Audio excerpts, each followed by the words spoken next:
Chers frères et sœurs et chers amis, bonsoir. Je suis ravi de vous retrouver pour passer ce moment ensemble, à travers la parole de Dieu, à travers les lettres de Jean, et puis être unis par le même esprit. Avant d'aller plus loin, je vous invite à prier. Seigneur, merci pour ce temps que tu nous donnes. Merci parce que nous pouvons nous réunir, même à travers cette technologie, être réunis par ta parole, par ton esprit. Que nous puissions nous laisser, Seigneur, interpeller et conduire par tes conseils, par ta volonté, et puis nous laisser façonner par ton esprit afin que nous puissions ressembler à Jésus-Christ et manifester ton image à travers notre vie. Amen. Vous vous rappelez du verset de la semaine dernière où Jean nous disait « Mes enfants, demeurez attachés à Christ ». Pour qu'au moment où il paraîtra, nous soyons remplis d'assurance et que nous ne nous trouvions pas honteux loin de lui au moment de sa venue. 1 Jean chapitre 2, les versets 28. En fait, ce que Jean nous disait à travers ça, c'est que nous sommes les enfants de Dieu et que Dieu nous aime, que nous devons nous laisser conduire par l'Esprit de Dieu qui habite en nous afin d'aimer les autres. Et que s'il nous arrive parfois de pécher, que nous pouvons demander pardon à Dieu, parce que Jésus nous a déjà pardonné, il a pardonné nos péchés et qu'il se tient auprès de Dieu. Et que nous pouvons donc avoir cette assurance de pouvoir affronter l'avenir avec confiance et assurance. Et ce soir, Jean va nous apprendre que s'aimer les uns les autres dans nos actes, ce n'est pas simplement à travers nos paroles, ce n'est pas quelque chose qui a trait à nos sentiments, mais que c'est quelque chose qui est essentiel à la vie chrétienne. Essayez de réfléchir au nombre de fois où vous utilisez ce mot « amour » dans vos conversations par jour. Pensez le nombre de fois où vous dites « aimer » pour quelque chose, ou même pour quelqu'un, comme votre voiture. On arrive à utiliser ce mot en le mettant en toutes les sauces, pour nos actions, pour quelque chose de matériel, pour des attitudes, pour des aliments. Et on peut même se rendre compte que ce mot est devenu un mot très utilisé, mais très mal utilisé aujourd'hui dans notre langue. Est-ce que vous pouvez trouver d'autres mots pour remplacer ce mot « amour » dans votre vocabulaire ? Je vous laisserai réfléchir à ça. Donc dans votre famille aussi, combien de fois avez-vous entendu le mot « je t'aime » ? Combien de fois vous vous êtes senti vous-même aimé et qu'est-ce qui vous a le plus aidé à vous sentir aimé, que ce soit en parole ou en acte ? Prenez quelques temps pour réfléchir. Donc la méditation de ce soir va nous aider à apprendre à nous aimer de façon authentique les uns les autres. Mais d'après votre expérience, qu'est-ce que cela signifie, aimer de façon authentique ? Aujourd'hui, Jean va nous encourager à vivre l'amour tel que Dieu nous le montre, l'amour chrétien, dans toutes nos relations, et en particulier avec nos proches, avec la famille, avec nos frères et sœurs. Et parce que Dieu exige que nous nous aimions les uns les autres. Et Jean nous dit que cet amour, ce n'est pas du sentimentalisme, mais que cet amour s'exprime à travers des gestes, mais des gestes les plus simples dans le quotidien. Donc réfléchissez à la dernière fois où vous avez vu quelqu'un dont vous pouviez satisfaire le besoin. Qu'est-ce que vous avez fait à ce moment-là ? Est-ce que vous avez réagi de telle sorte que vous avez fait preuve d'un amour authentique ? Lisons ensemble ce que Jean nous dit au chapitre 3, les versets 11 à 18, toujours dans le premier livre. « En effet, voici le message que vous avez entendu dès le commencement. Aimons-nous les uns les autres. Que personne ne suive donc l'exemple de Caïn qui était du diable et qui a égorgé son frère. Et pourquoi l'a-t-il égorgé ? Parce que sa façon d'agir était mauvaise, alors que celle de son frère était juste. Mes frères, ne vous étonnez donc pas si le monde a de la haine pour vous. Quant à nous, nous savons que nous sommes passés de la mort à la vie parce que nous aimons nos frères. Celui qui n'aime pas demeure dans la mort. Car si quelqu'un déteste son frère, c'est un meurtrier. Et vous savez qu'aucun meurtrier ne possède en lui la vie éternelle. Voici comment nous savons ce que c'est d'aimer. Jésus-Christ a donné sa vie pour nous. Nous devons nous aussi donner notre vie pour nos frères. Si quelqu'un possède du bien en ce monde et voit son frère dans le besoin et lui ferme son cœur, l'amour de Dieu ne peut être présent en lui. Mes enfants, que notre amour ne se limite pas à des discours et à des belles paroles, mais qu'il manifeste sa réalité par des actes. Jean s'adresse ici à des croyants, à des enfants de Dieu. Et en disant dès le commencement, il rappelle que l'amour, c'est le premier et le plus grand des commandements. Et il répète ce qu'il a déjà dit lui-même dans ce même livre. Jean, rappelez-vous, a appris d'importantes leçons de Jésus, qu'il nous rapporte aussi dans son évangile. L'une d'entre elles était comment aimer et traiter les autres. Jésus a donné lui-même de nombreux enseignements sur l'amour. Il a montré à ses disciples comment aimer à travers son exemple. Il a montré son amour en guérissant les malades, en enseignant et en nourrissant les foules. Il a même donné sa vie pour tous, en mourant sur la croix. Jésus est donc la source et l'exemple de ce à quoi ressemble l'amour authentique. Nous ne pouvons pas, évidemment, tout faire comme Jésus a fait, parce que nous ne sommes pas Dieu, que Jésus est Dieu. Mais alors, me direz-vous, à quoi ressemble l'amour que le chrétien doit manifester ? Avant d'expliquer ce qu'est l'amour et comment il se manifeste dans la pratique, Jean va nous raconter l'histoire de Caïn et de Abel, son frère, pour montrer ce que l'amour n'est pas. Caïn était le premier fils du premier couple que Dieu a créé, Adam et Ève. Et Abel était leur deuxième fils, donc le frère de Caïn. Et dans le livre de la Genèse, au chapitre 4, on voit l'histoire entre Caïn et Abel. Donc Abel était berger et Caïn, lui, était agriculteur. Et les deux frères ont chacun de leur côté offert un sacrifice à Dieu. Ils lui ont offert une offrande. Abel a apporté un agneau de son troupeau et Caïn a apporté quelques fruits de ses récoltes. Et là, Dieu a accepté l'offrande d'Abel, mais il a refusé, il a rejeté l'offrande de Caïn. Caïn n'a pas trouvé ça normal et il s'est mis en colère, mais Dieu a averti Caïn du péché qu'il y avait dans son cœur. Mais Caïn a méprisé la parole de Dieu et il a tué son frère dans un coup de colère qui était motivé par sa jalousie.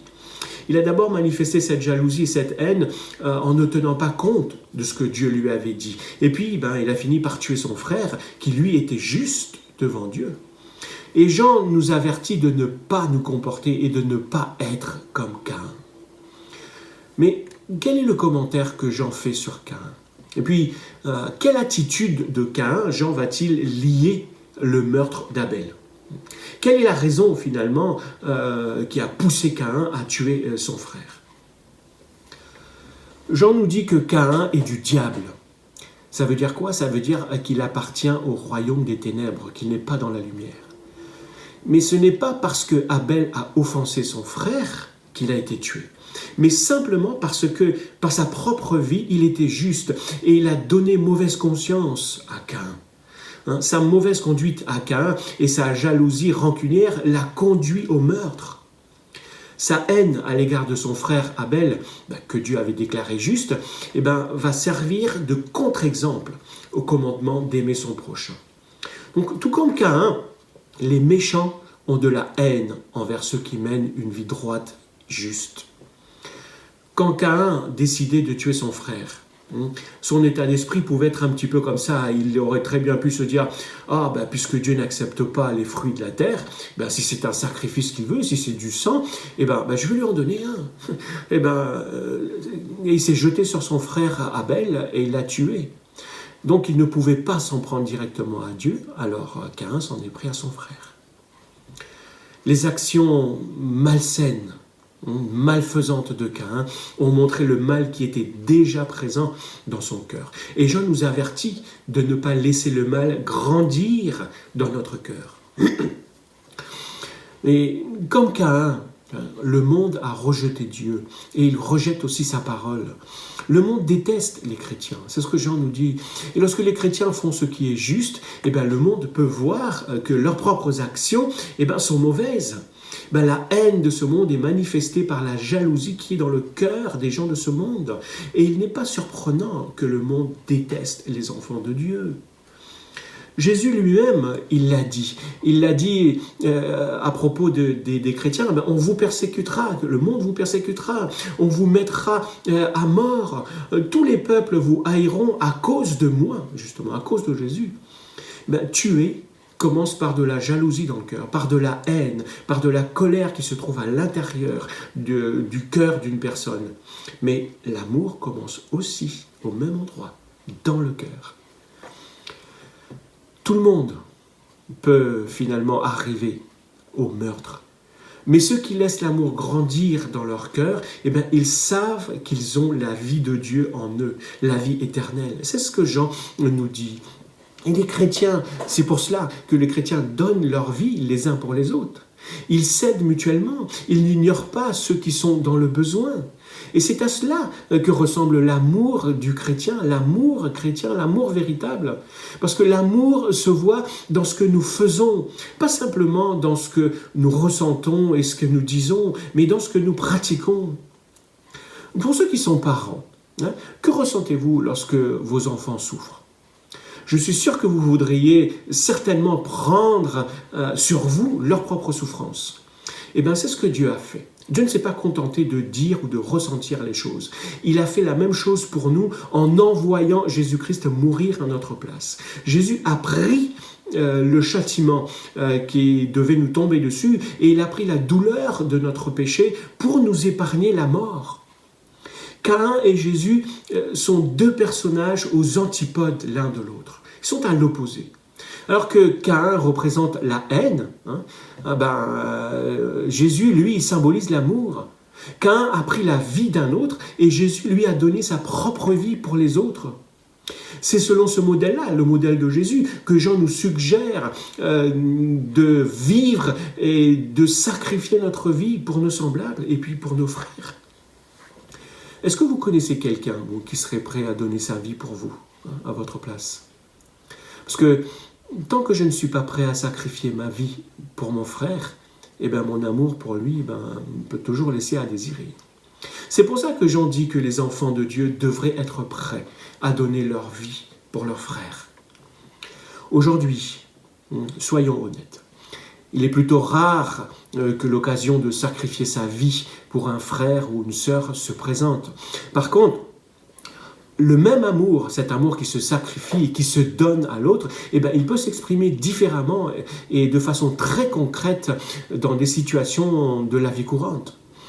Parce qu'il est peu probable que nous soyons emmenés à sacrifier notre vie pour notre frère et notre sœur si déjà nous ne trouvons pas régulièrement des moyens et des occasions de montrer notre amour en partageant ce que nous avons avec ceux qui sont dans le besoin, avec ceux qui sont autour de nous. C'est ce que Jacques nous avait déjà dit. Rappelez-vous. L'amour, c'est quoi ? C'est l'empressement à abandonner ce qui a de la valeur pour notre propre vie afin d'enrichir la vie de quelqu'un d'autre. Vous connaissez certainement ce célèbre verset de la Bible qui parle de l'amour de Dieu, qui se trouve dans Jean, même dans l'évangile de Jean, au chapitre 3, qui nous dit que Dieu a tellement aimé le monde qu'il a donné Jésus-Christ, son propre Fils, son Fils unique, pour que tous ceux qui placent leur confiance en lui, en Jésus, échappent à la mort, à la perdition éternelle, mais qu'ils aient plutôt à la place la vie éternelle. Mais lisons maintenant dans le chapitre 4, les versets 7 à 12, qui vont nous dire un peu plus sur l'amour de Dieu. Mes chers amis, aimons-nous les uns les autres, car l'amour vient de Dieu. Celui qui aime est né de Dieu, et il connaît Dieu.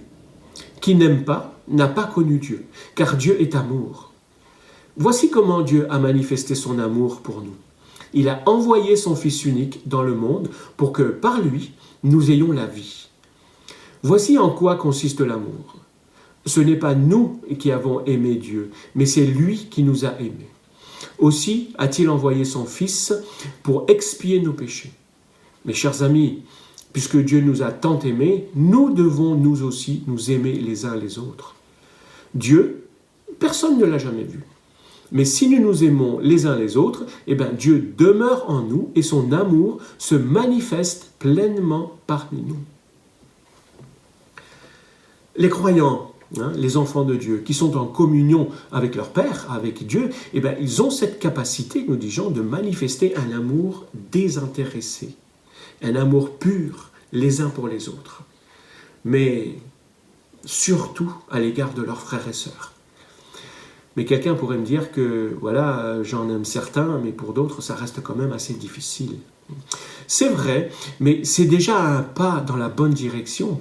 Mais cependant, il est possible, et Jean nous exhorte, et nous sommes exhortés de nous aimer les uns les autres, d'aimer tous nos frères, y compris ceux qui ont un caractère assez difficile, surtout si nous sommes placés sous leur responsabilité.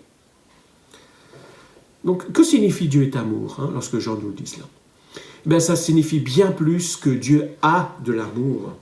Dieu est amour ne veut pas dire que l'amour est Dieu ou qu'il est la source du véritable amour, mais que plutôt l'essence même de l'être de Dieu, c'est l'amour. Dieu aime non parce qu'il va rencontrer des êtres que nous sommes qui sont dignes de son affection, mais parce que c'est sa nature même d'aimer. Son amour pour nous ne dépend pas de ce que nous sommes, mais de ce que lui est. Parce qu'il nous aime, parce qu'il est amour. Donc le mot amour chez Jean, de la façon dont il l'utilise, ça décrit là, ici, ça décrit l'amour qui se sacrifie, l'amour qui est accordé sans condition, et il fait la différence entre cet amour qui est du sentiment, de l'amitié, et même entre les liens familiaux. Mais alors, à quoi ressemble ce véritable amour? Et comment est-ce que nous pouvons savoir que Dieu lui-même est amour dans ce que nous avons lu? La signification et la preuve donc de cet amour, il nous est donné à travers ce que nous avons lu au versets 9 et 10. Et ça ressemble à Jean 3,16 que nous avons lu. Jean nous dit que Dieu a envoyé son Fils unique dans le monde pour que, par lui, nous ayons la vie. Et Jean va dire avec force que ce n'est pas nous qui avons aimé Dieu en premier, mais que c'est lui qui nous a aimés en premier. Et que Dieu nous a montré son amour en envoyant Jésus-Christ payer pour nos péchés, à notre place. Ça, c'est l'amour. Et quel amour! Dieu ne nous a pas manifesté son amour parce que nous l'aimons déjà. Au contraire, ce qui est étonnant même, c'est que Dieu a envoyé son Fils pour être le sacrifice, pour être sacrifié pour nos péchés, avant même que nous l'aimions. Mais c'est aussi par cet amour que Dieu pourvoit aux besoins de ses enfants chaque jour. Eh bien, parce qu'il a un amour particulier pour ceux qui ont confiance en Jésus-Christ. Et nos cœurs devraient être tellement remplis de cet amour que nous devons nous aimer et même aimer ceux que Dieu aime. L'amour que nous manifestons aux autres, c'est la meilleure façon pour nous de montrer à d'autres que Dieu les aime. Parce que personne ne peut voir Dieu, mais on peut voir qui il est quand nous manifestons de l'amour, nous les uns pour les autres, entre les enfants de Dieu.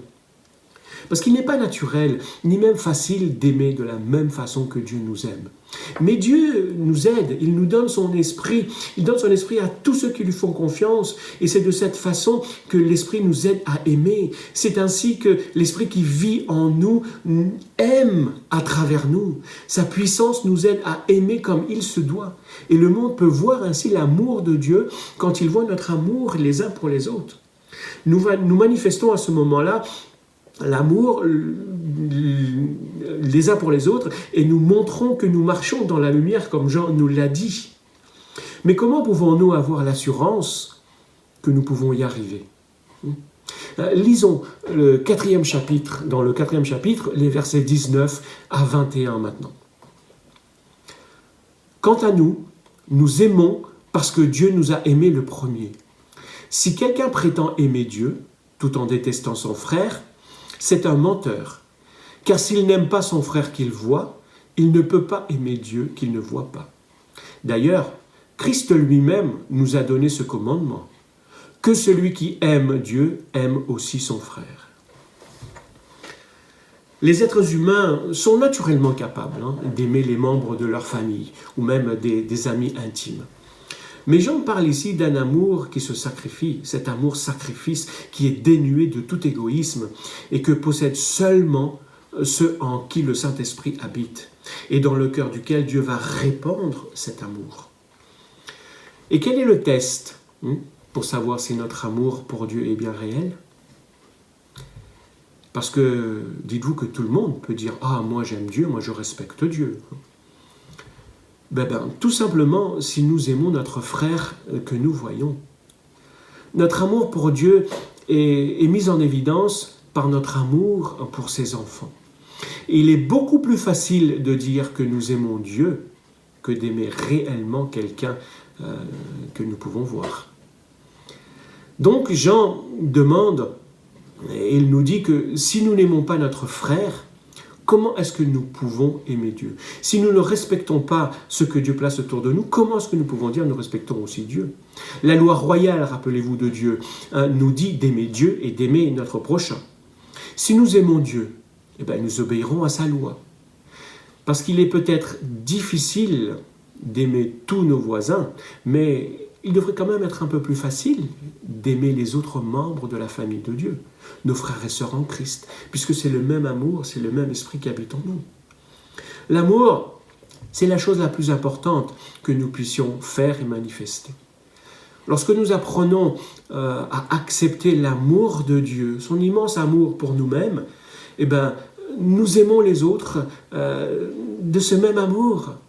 Nous les servons aussi et nous leur montrons à quel point l'amour de Dieu habite en nous et que cet amour aussi nous motive à faire ce que nous faisons.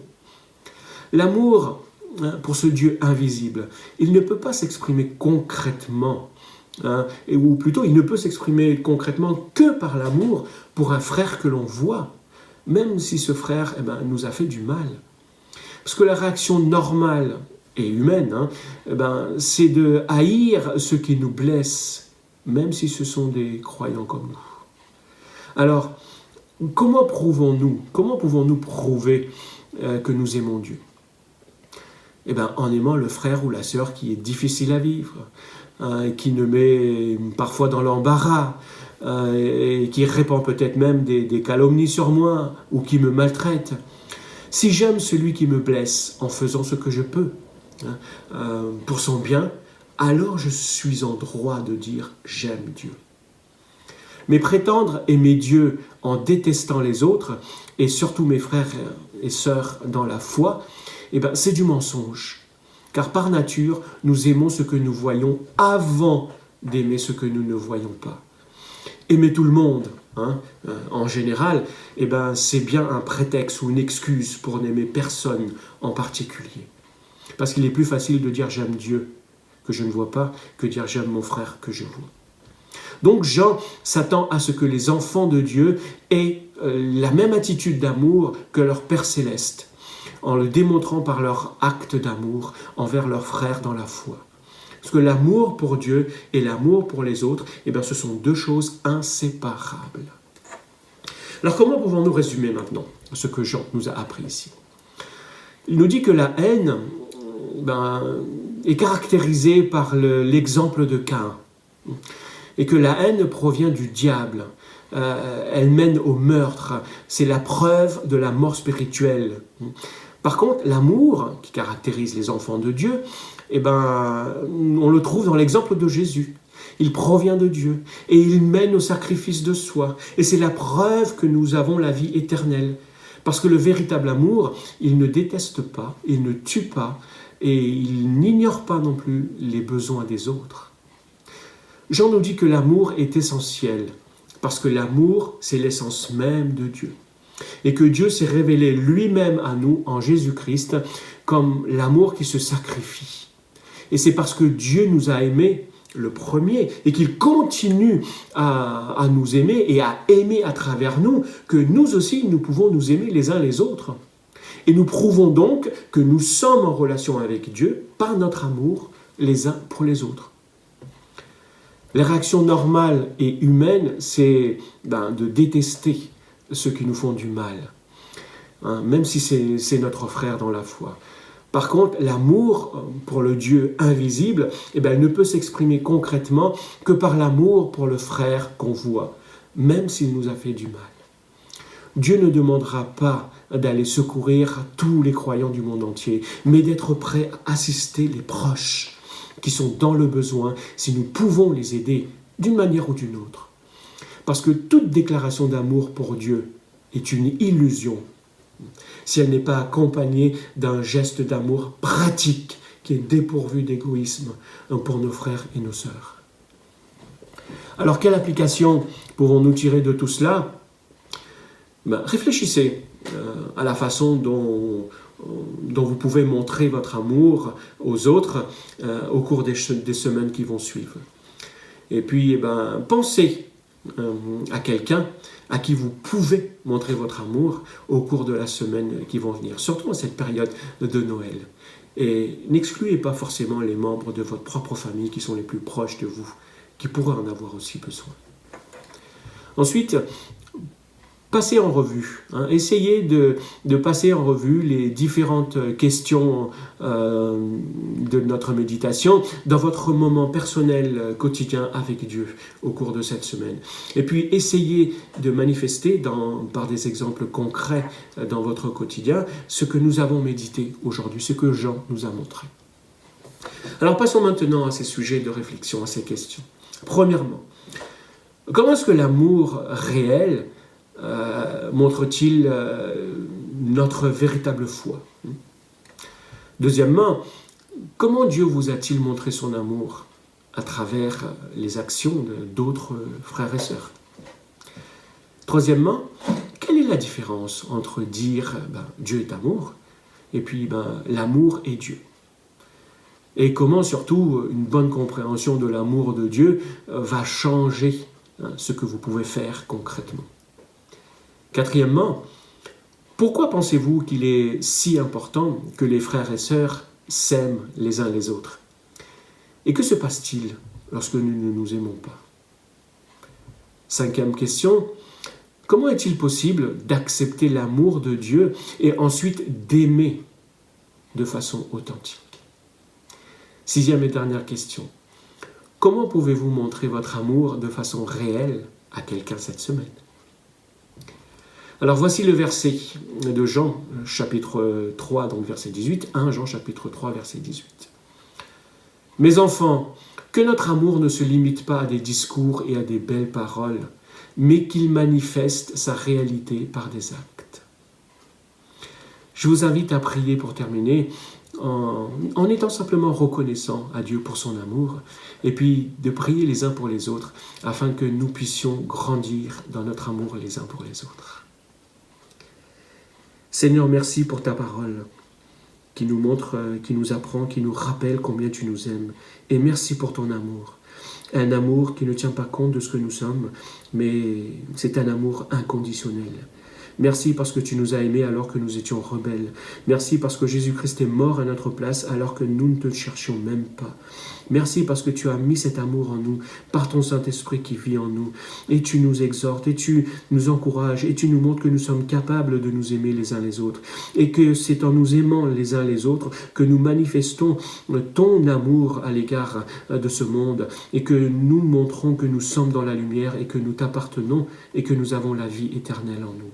Père, que pendant cette période aussi de Noël, nous puissions, à travers des gestes simples, montrer que nous nous aimons les uns les autres et montrer aussi que Jésus aime tous ceux qui sont perdus et qui même ne le cherchent pas.